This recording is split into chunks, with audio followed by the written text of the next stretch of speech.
মা, এই গোলাপ ফুলের মতো আমার ভালোবাসাও তোমার জন্য ফুটে উঠেছে গিউ। সকালে বাগানে পানি দিচ্ছিলাম। গোলাপ গাছে নতুন কুড়ি এসেছে। একটা লাল গোলাপ সবেমাত্র ফুটেছে। ছেলে অফিস যাওয়ার আগে বাগানে এল। মা, দেখো কি সুন্দর গোলাপ। হ্যাঁ, আজ সকালেই ফুটেছে গু। সে ফুলটা ছিঁড়ে আমার দিকে বাড়িয়ে দিল। এটা তোমার জন্য উ। আমি হাসতে হাসতে নিলাম। ধন্যবাদ উ। কিন্তু মা, এই ফুল দেওয়ার পেছনে একটা উদ্দেশ্য আছে গি। কি উদ্দেশ্য? ছেলে আমার কাছে এসে দাঁড়াল। এই গোলাপের মতোই আমার হৃদয়ে তোমার জন্য ভালোবাসা ফুটেছে। গত কয়েক মাস ধরে এই অনুভূতি আমার মনে কুড়ির মতো বেড়ে উঠছিল। আজ সকালে এই ফুল দেখে বুঝলাম আমার ভালোবাসাও পূর্ণতা পেয়েছে গি। পানির পাত্র আমার হাত থেকে ছিটকে পড়ল।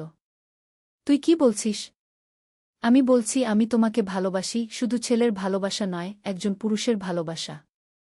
আমি তোমাকে বিয়ে করতে চাই উ। গোলাপের কাঁটা আমার হাতে বিঁধল। কিন্তু সেই ব্যথার চেয়ে ছেলের কথার ব্যথা বেশি অনুভব করলাম। এই বাগানে যেমন নানা রঙের ফুল ফোটে, তেমনি আমাদের জীবনেও নতুন রঙের ভালোবাসা ফুটুক মা গু। তুই কি পাগল? হ্যাঁ মা, তোমার ভালোবাসায় আমি পাগল। এই গোলাপের মতো আমার প্রেম সুগন্ধ ছড়াক তোমার জীবনে কি। বাগানের মাটি আমার পায়ের নিচে নরম লাগছিল, কিন্তু মনটা শক্ত হয়ে গেল। এই গল্পটি সম্পূর্ণ শুনলে আপনাদের পানি অটোমেটিক বের হয়ে যাবে, সো যত দ্রুত সম্ভব হাতের কাছে টিস্যু নিয়ে বসে পড়ো। বিছানার চাদর যেন নষ্ট না হয় সেটা সম্পূর্ণ খেয়াল রাখার অনুরোধ জানিয়ে গল্পটি এখন শুরু করব। তার আগে সর্বশেষ অনুরোধ, দয়া করে এমন পানি বের করার গল্প নিয়মিত শুনতে আমাদের চ্যানেলটি সকলেই সাবস্ক্রাইব করুন। ধন্যবাদ। হ্যালো বন্ধুরা, আমার নাম মাধুরী সেন।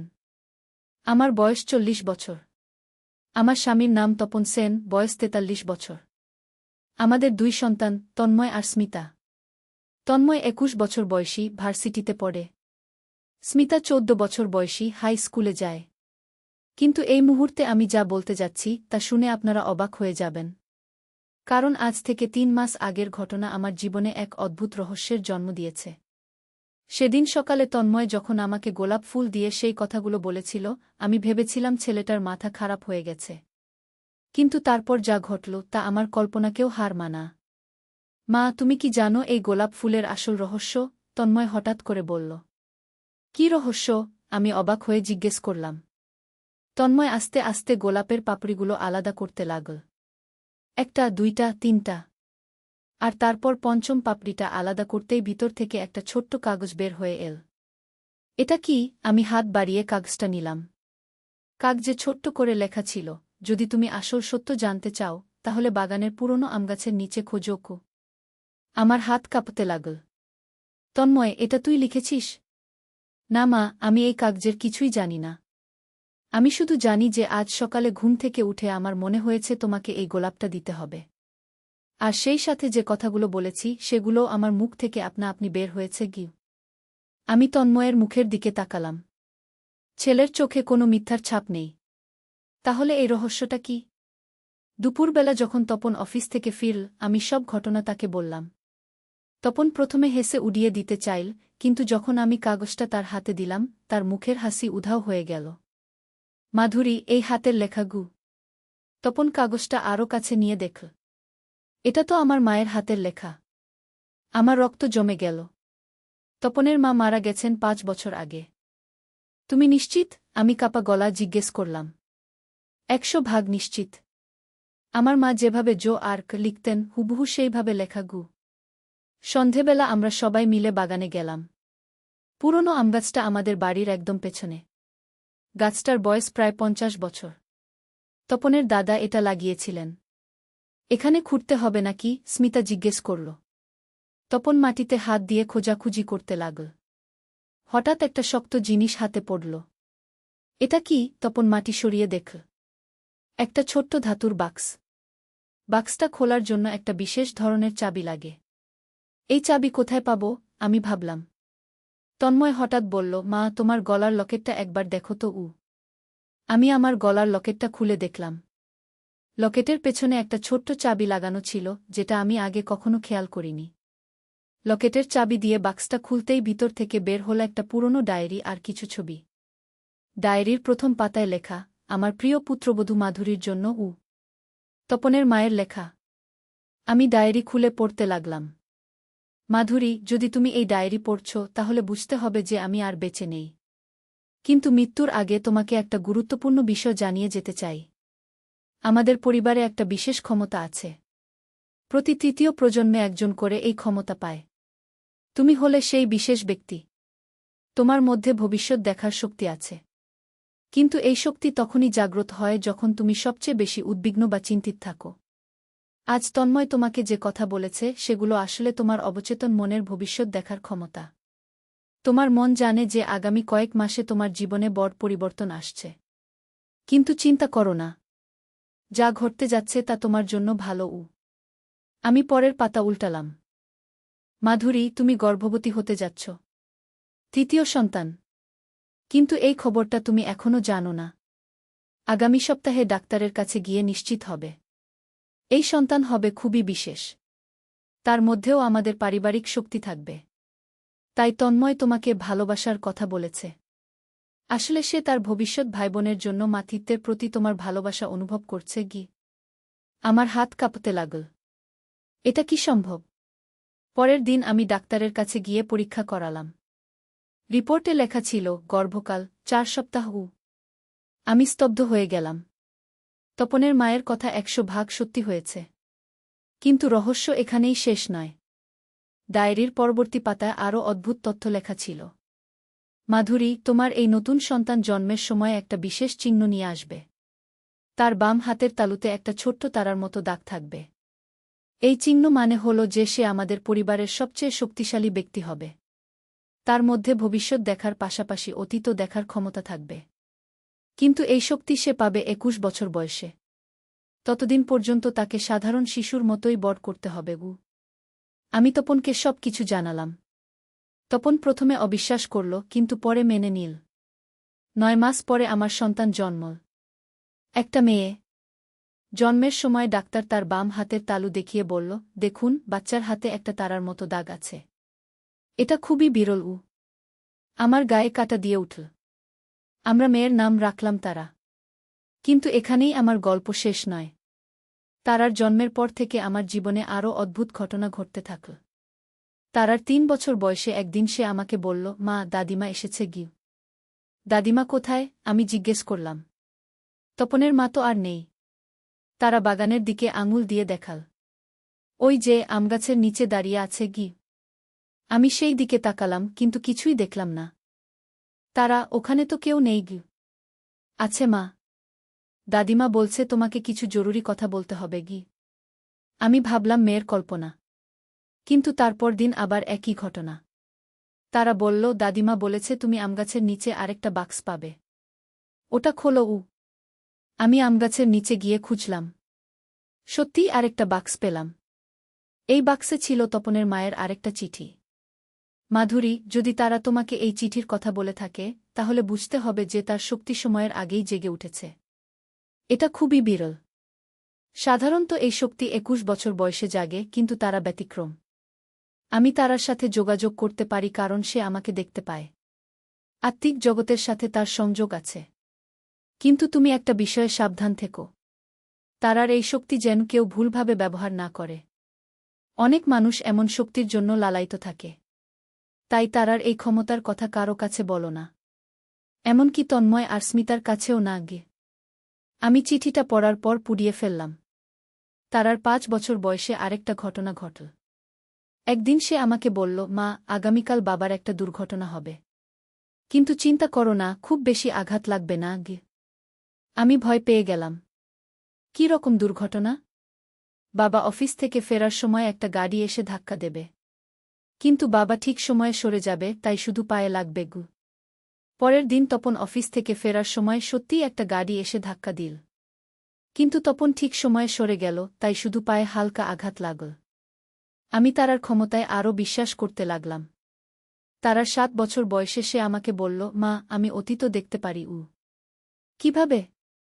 আমি দেখতে পাচ্ছি যে দাদামশাই কিভাবে এই আমগাছটা লাগিয়েছিল। আর আমি এটাও দেখতে পাচ্ছি যে দাদিমা কেন এই সব চিঠি লিখেছিল। কেন লিখেছিল?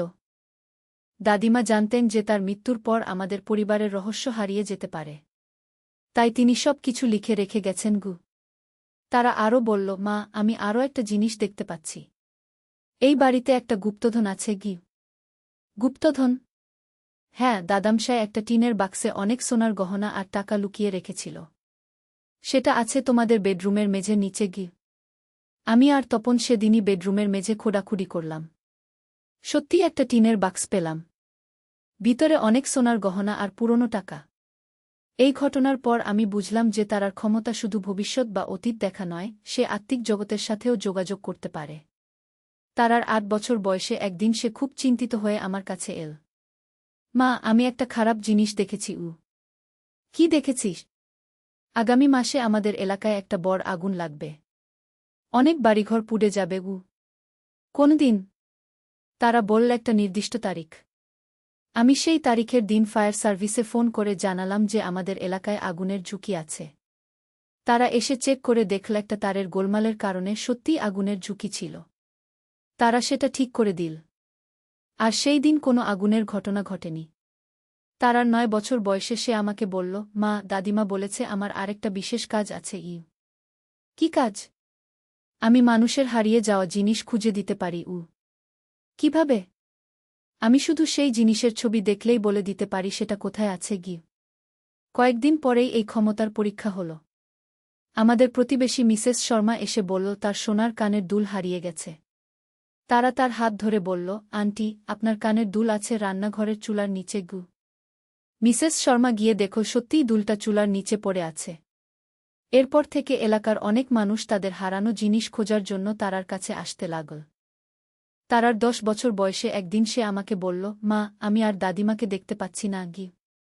কেন? দাদিমা বলেছে তার কাজ শেষ। আমি এখন নিজেই সব কিছু সামলাতে পারি। আর কোনো বার্তা দিয়েছে?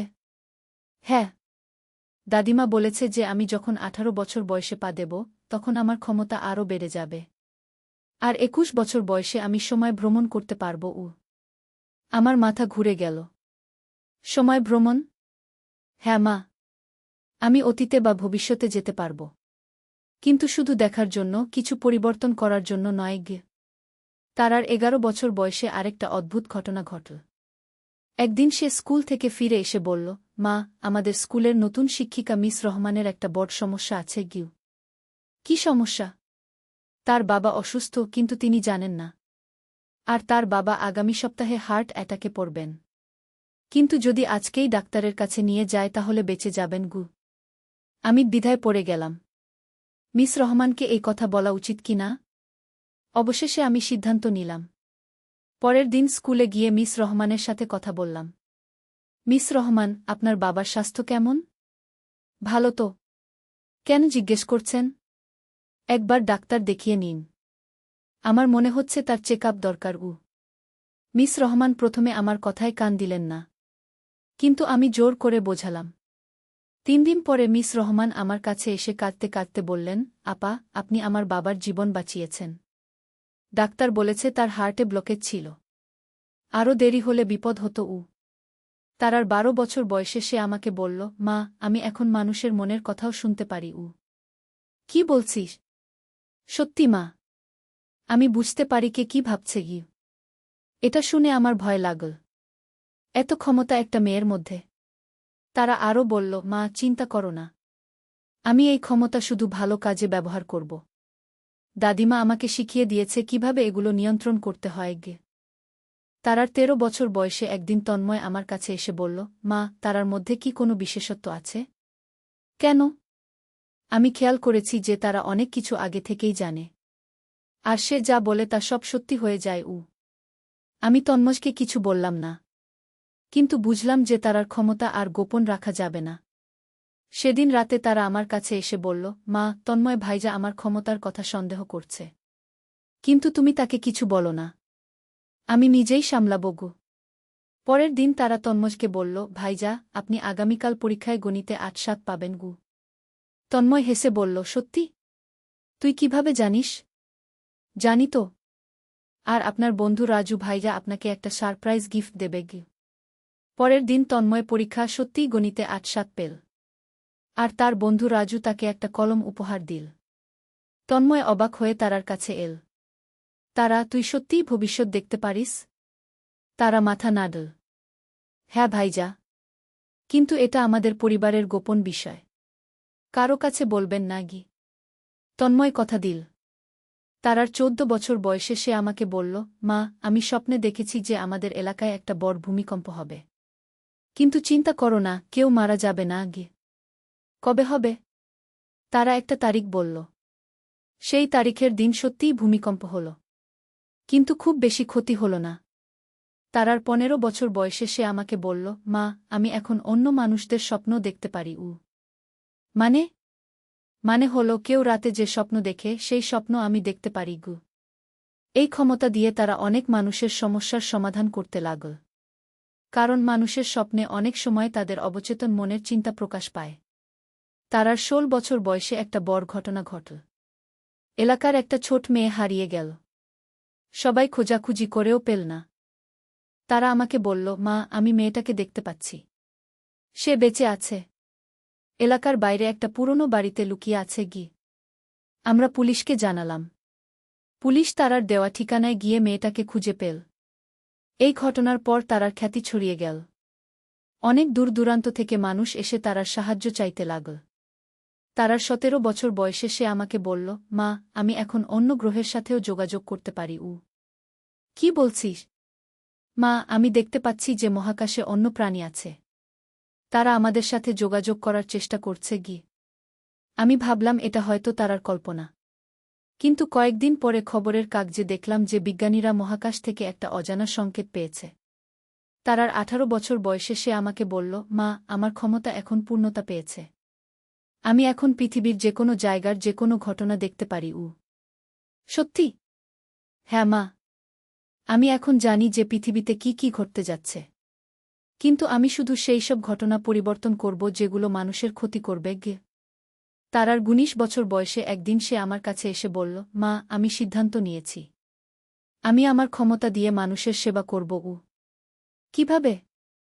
আমি একটা সংস্থা করব যেখানে হারিয়ে যাওয়া মানুষদের খোঁজা হবে, অপরাধীদের ধরা হবে, আর প্রাকৃতিক দুর্যোগের আগাম সতর্কতা দেওয়া হবে গু। তারার 20 বছর বয়সে তার সংস্থা গড়ে উঠল। আশা খু নামে। অনেক মানুষ এখানে কাজ করে। আর আজ তারার 21তম জন্মদিন। আজ সকালে তারা আমার কাছে এসে বলল, মা, আজ আমি সময় ভ্রমণ করব। কোথায় যাবি? আমি অতীতে যাব।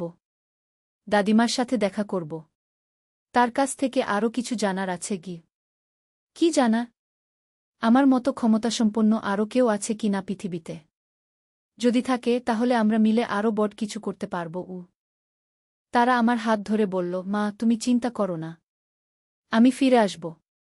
আর আমার ক্ষমতা দিয়ে পৃথিবীকে আরও ভালো করার চেষ্টা করব। আর ঠিক এই মুহূর্তে তারা চোখ বন্ধ করে ধ্যানে বসল। তার শরীর থেকে একটা উজ্জ্বল আলো বের হতে লাগল। আমি দেখলাম তারার শরীর ধীরে ধীরে অদৃশ্য হয়ে যাচ্ছে। কয়েক মিনিট পরে সে আবার দৃশ্যমান হল। মা, আমি দাদিমার সাথে দেখা করেছি। তিনি আমাকে একটা গুরুত্বপূর্ণ বিষয় জানিয়েছেন গু। কি বিষয়? পৃথিবীতে আমার মতো আরও 7 জন আছে। তারা বিভিন্ন দেশে আছে। আমাদের সবাইকে একসাথে কাজ করতে হবে। কারণ পৃথিবীতে একটা বড় বিপদ আসছে। কি বিপদ? প্রাকৃতিক দুর্যোগ। কিন্তু আমরা 8 জন মিলে সেই বিপদ ঠেকাতে পারব। তারা আমাকে জড়িয়ে ধরে বলল, মা, আমাকে এখন পৃথিবী ভ্রমণ করতে হবে।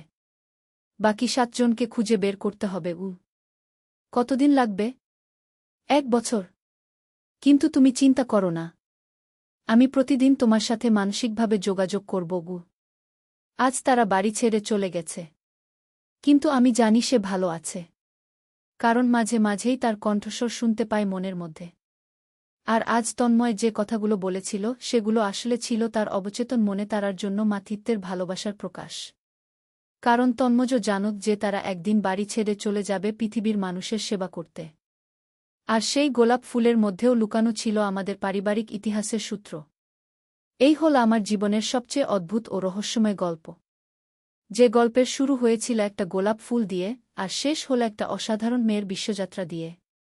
আর আমি এখনও অপেক্ষা করে আছি তারার ফেরার জন্য। কারণ আমি জানি একদিন সে ফিরে আসবে। আরও বেশি ক্ষমতা নিয়ে, আরও বেশি অভিজ্ঞতা নিয়ে। আর তখন আমাদের পরিবারের এই রহস্যময় গল্পের নতুন অধ্যায় শুরু হবে। কিন্তু সেই গল্প হবে আরেক দিনের জন্য।